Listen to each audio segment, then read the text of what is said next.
Üdvözöllek a csatornámon!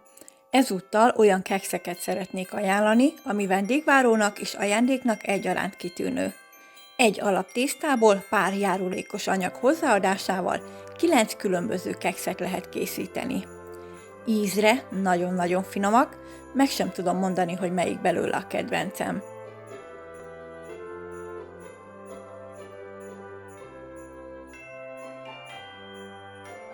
Ha tetszik, kérlek lájkold majd a videót. Ha a többi receptemre is kíváncsi vagy, iratkozz fel a csatornámra. Köszönöm!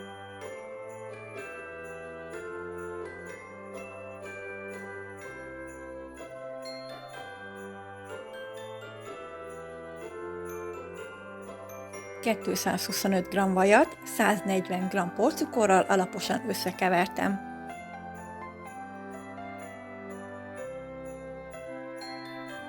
Hozzáadtam egy egész tojást és egy tojás sárgáját.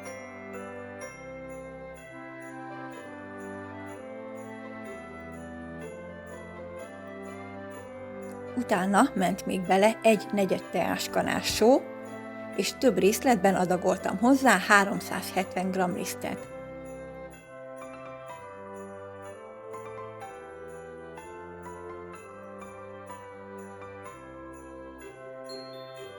A végeredmény egy jó sűrű tészta.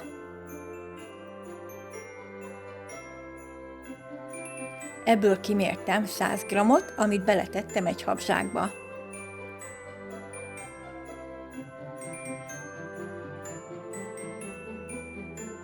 Sütőpapírra kör alakú formát nyomtam belőle. A tetejét aszalgyümölcsökkel díszítettem.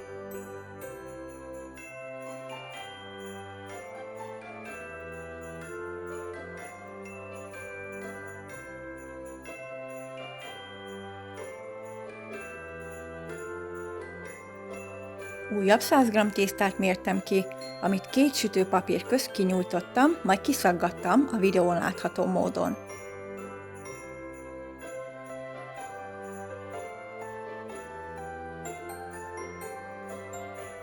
Tetejét aszalgyümölcsökkel és diódarabokkal díszítettem.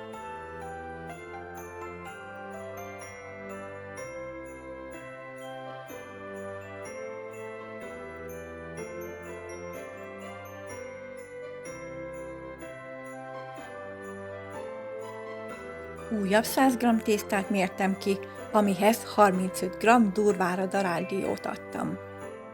Összekevertem, majd fóliával letakartam és hűtőbe helyeztem. Ismét kimértem 100 g tésztát, amihez hozzáadtam egy picike sütőport, 15 g barna cukrot, ez normál kristálycukor is lehet, és 20 g darabokra vágott étcsokoládét. Összekevertem, majd ez is ment a hűtőbe.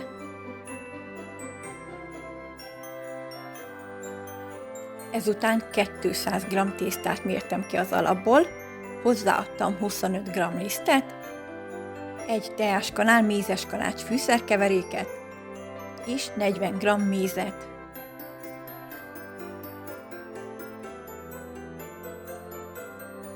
Ezt is alaposan összekevertem.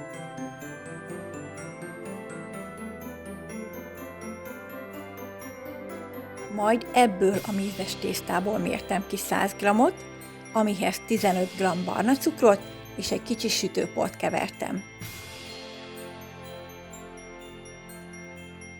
Utána ezt is hűtőbe tettem. A maradék mézes tésztához gyúrtam még egy kicsi lisztet, hogy jól nyújtható állaga legyen. Kinyújtottam és mézes kalács emberkéket szaggattam belőle.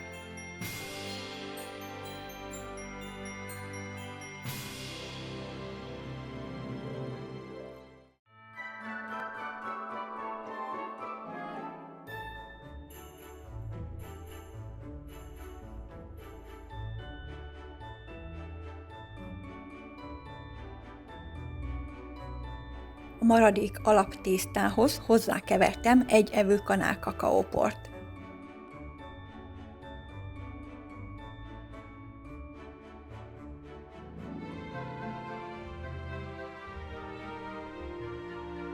Ebből kimértem 100 g-ot, egy pici sütőport és 15 g barna cukrot gyúrtam bele. Majd ez is ment a hűtőbe.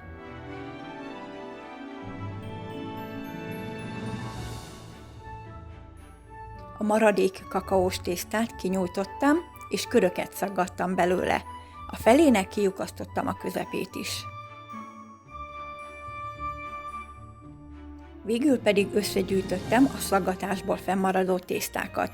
Tetszés szerinti mennyiségben aszalgyümölcsöt, dió és étcsokoládé darabokat adtam hozzá, és összegyúrtam őket.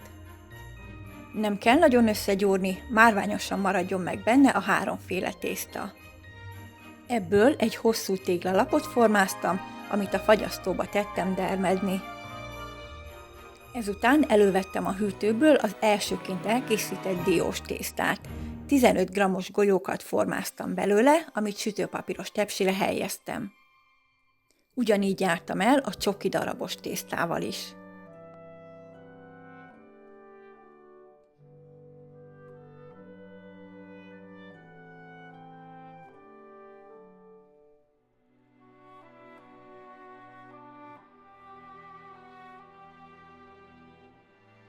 Majd következett a mézes tészta, ebből is kis golyókat formáztam, amiket megforgattam kristálycukorba.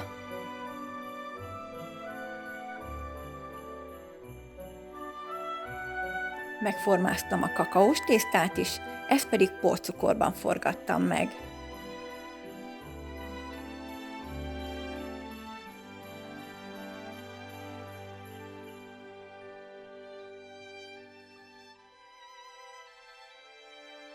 Végül pedig a fagyasztóban lévő tésztarút következett, amit felszeleteltem.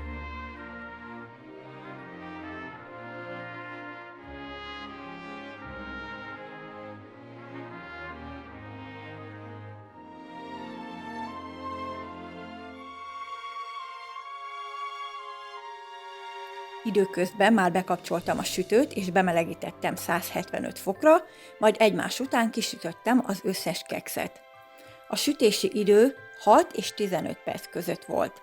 Figyelni kell, és amint kezd barnulni a széle, már is ki kell venni őket.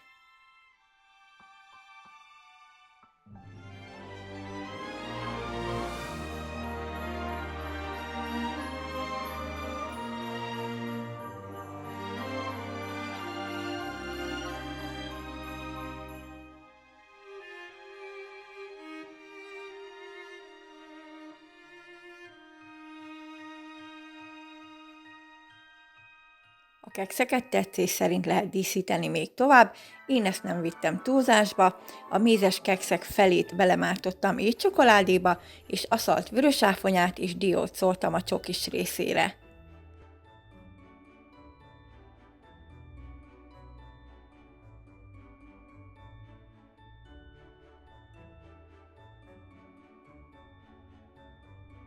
Valamint a diós golyókat csorgattam meg még étcsokival. A kakaós linzereket megtöltöttem lekvárral, majd megszórtam porcukorral.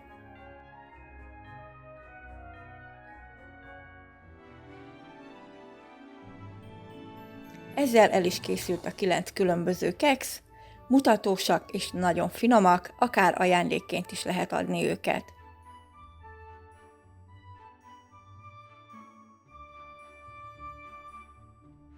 Köszönöm, hogy megnézted a videót, remélem a következőnél is találkozunk. Szép napot kívánok!